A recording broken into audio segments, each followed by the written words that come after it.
O ex-ministro da Justiça de Jair Bolsonaro, Anderson Torres, segue preso após passar por audiência de custódia. Por ser policial federal, ele tem direito à prisão especial e segue no 4º Batalhão da PM em Brasília. O depoimento de Torres ainda não foi marcado e será decidido pelo ministro Alexandre de Moraes, do Supremo Tribunal Federal. A gente conversa agora com Henrique Nelson Calandra, desembargador aposentado e ex-presidente da Associação dos Magistrados do Brasil. Desembargador, bom dia. Obrigada pela participação por aqui. Seja bem-vindo à Jovem Pan. Bom dia, eu agradeço muito a possibilidade de participar. É um veículo que eu admiro muito, a Jovem Pan, assisto desde que da minha juventude, né? Já estou longo aí na idade.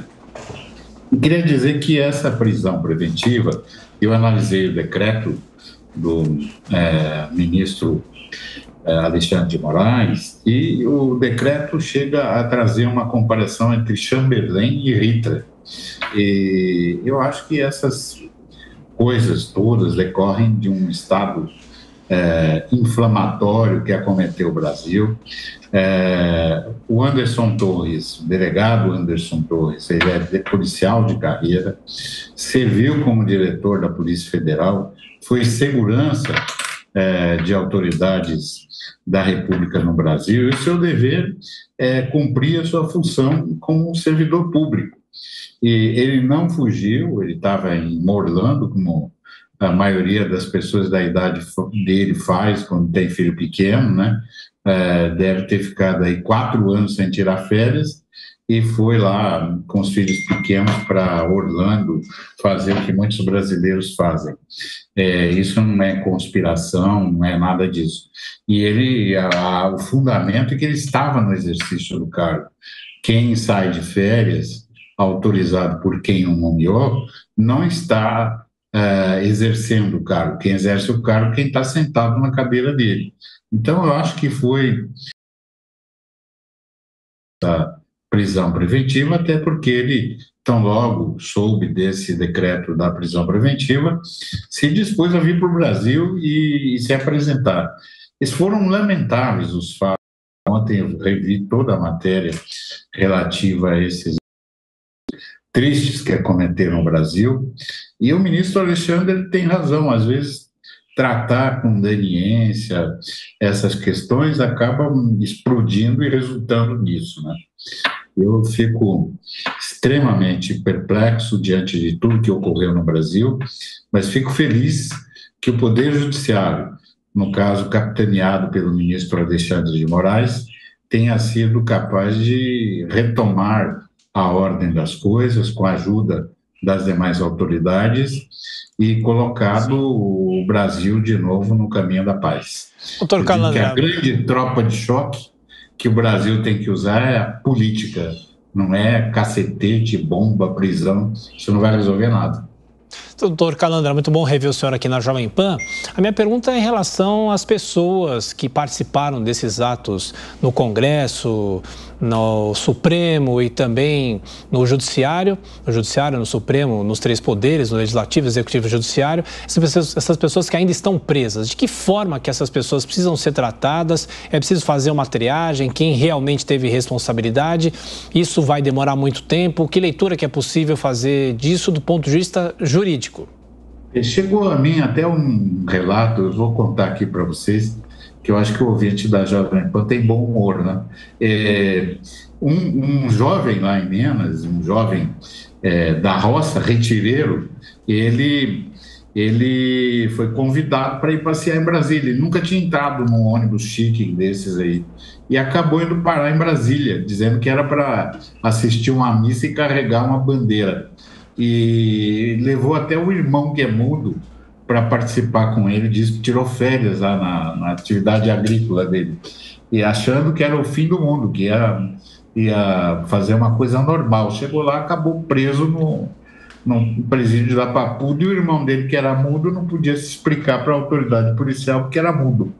Então, coisas hilárias, às vezes. Um indivíduo desse queria derrubar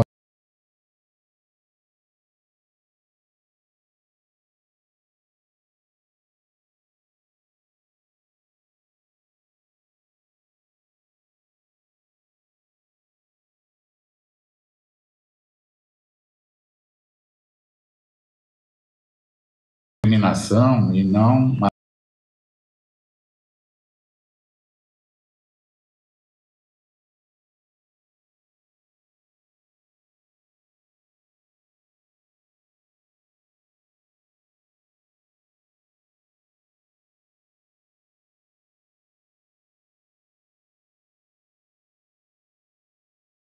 Nós já temos um presidente eleito, presidente Lula. Eu me lembro uma vez que eu estava presidente da AMB e invadiram o Ministério da Agricultura em Brasília. E que o Ministério da Agricultura estava lá para defender os direitos dos sem terras e que eles não podiam prosseguir com aquilo. Viraram as costas e foram embora. Não precisou tropa de choque, tiro, bomba, nada disso. Foi uma conversa de 5 minutos do ex-ministro Gilberto Carvalho, que se um dia morrer, acho que vai direto para o céu sem passaporte. E fez nessa conversa aquilo que a tropa de choque não conseguiu fazer e que o Anderson Torres é acusado de uma omissão. Omissão é um crime impróprio. Como é que você vai dizer que a pessoa que tira férias, tem direito por lei a tirar férias, devia estar sentado na cadeira e comandando, a não ser que prove uma ligação dele com esses fatos? Eu acho que a prisão preventiva é um exagero. Eu acho que o Supremo Tribunal tem que voltar à sua tranquilidade. Queria elogiar o meu colega de profissão, juiz Ayrton Vieira, que é o juiz instrutor desse caso, um dos magistrados em matéria criminal mais preparados no Brasil, designado pelo ministro Alexandre de Moraes. É extremamente rigoroso, como tem que ser, numa circunstância dessa, mas que é um grande jurista no campo penal. Eu acho que a gente não pode se deixar contaminar por essa coisa horrorosa que aconteceu no Brasil. Reprovável de todos os modos, mas que não pode seguir desse modo. Nós temos que desinflamar, é que nem uma inflamação. Como é que o cirurgião vai abrir a barriga do paciente com uma inflamação aguda? Vai dar óbito. Então, bandeira da paz, classe política, está na hora do político.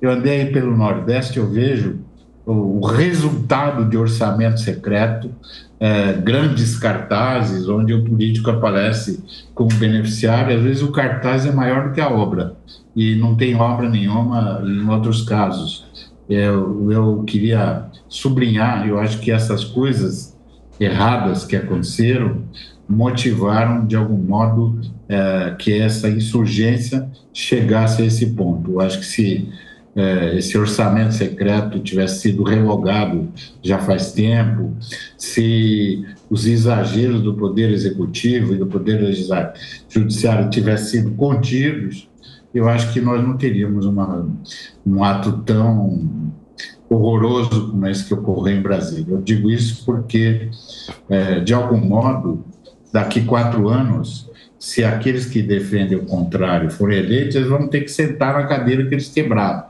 Eles vão ter que frequentar os lugares que eles depredaram. E eles gostarão se de alguém que perde a eleição fizer isso com eles? Acho que não. Então, a democracia, como dizia Foucault, é um pêndulo que vai para um lado e vai para o outro. Uma hora é esquerda, outra hora é direita, outra hora é centro. Cada hora é um. Estava vendo aqui a matéria da Jovem Pan, que foi a única emissora no Brasil que disse que Jânio Quadros ia ganhar a eleição e ninguém acreditava nisso. Talvez nem o próprio Jânio Quadros acreditasse que ele ganhasse a eleição para o Fernando Henrique. Jovem Pan sempre na frente. Doutor Calandra, o senhor já deixou claro que achou injusta e desnecessária a prisão preventiva do ex-ministro Anderson Torres e o afastamento temporário de pelo menos 90 dias do governador do Distrito Federal, Ibanez Rocha. O senhor acha necessário mesmo com a intervenção federal decretada no Estado? Olha, eu exerci a jurisdição durante muitos anos e em muitas oportunidades eu poderia afastar um político, eu poderia fazer coisas e lidei com multidões também, né, em reintegrações de posse com milhares de pessoas, mas o meu A minha opção sempre é por respeitar a vontade do povo. Se o governador foi eleito pelo povo, só o povo é que pode afastá-lo por processo de impedimento, a menos que ele cometa um crime, claro. Agora, crime de omissão é um crime que acaba, de algum modo, conectado ao setor da ideologia. Dizer que a pessoa cometeu o crime por uma ideologia política querendo dar um golpe de Estado. E isso é uma coisa muito difícil de provar. E ele próprio veio à televisão, inclusive aqui na Jovem Pan eu vi, ele se desculpando, dizendo que errou, que foi traído por alguém lá de baixo, não foi um secretário que estava nos Estados Unidos, nem ele próprio conscientemente queria admitir isso. Tudo isso começa, e num ponto o ministro Alexandre de Moraes tem razão, quando ele fala de Chamberlain e Hitler, da tolerância com o inimigo, não é? O que não pode é deixar a coisa ir progredindo e chegar num ponto tal que não tem como controlar. Esses acampamentos à porta do Exército, eles mostraram o carinho do povo brasileiro com o Exército brasileiro, mostraram a força do Exército brasileiro, que mesmo tentado não deu um passo para golpe algum, para nenhuma manifestação antidemocrática. O Exército brasileiro, as Forças Armadas do Brasil mostraram mais uma vez que são garantidores da lei e da ordem, sim, da lei e da ordem que vem de cima, das autoridades maiores da República, porque o Brasil não é dirigido por um só. O Brasil é dirigido pelos 3 poderes. E as Forças Armadas não estão a serviço de uma ideologia, de uma pessoa, de nada disso. Então, mostraram com tranquilidade que o Exército, a Marinha e a Aeronáutica estão aí para servir o nosso povo. Não estão aí para dar golpe de Estado. Aliás, deram um em 64 e se arrependeram amargamente. Se tivesse uma máquina do tempo para voltar atrás e não fazer o que fizeram, fariam com toda tranquilidade. E eu, naquela época, era estudante e me lembro que nós tínhamos andado com uma folha de papel e diziam que a gente ia derrubar o governo, era o nosso jornal do centro acadêmico, e diziam que a gente ia derrubar o governo, todo mundo preso, algemado. Depois nem o delegado acreditava naquilo, no motivo da nossa prisão, mandavam cuidar de estudar lá e não tirar 0 na prova lá de latim que vocês têm ainda. E mandava a gente embora. E muitos perderam a vida nessa coisa, porque alguns exagerados entenderam que nós íamos derrubar o governo, que nós éramos terroristas, e o nosso sonho era por liberdade e democracia. Depois de 50 anos, eu continuo ainda dizendo que ainda continuo sonhando com liberdade, democracia, justiça. O juiz pode ser qualquer coisa, mas ele tem que ser imparcial, ele só não pode ser indiferente. Por isso, a minha homenagem ao ministro Alexandre de Moraes, a autoridade mais odiada do nosso país, por enquanto, por muitos, né? Mas que está cumprindo seu papel. E nós, juízes, não podemos nos omitir quando tomamos conta de uma situação tão grave como essa. Foi isso que aconteceu.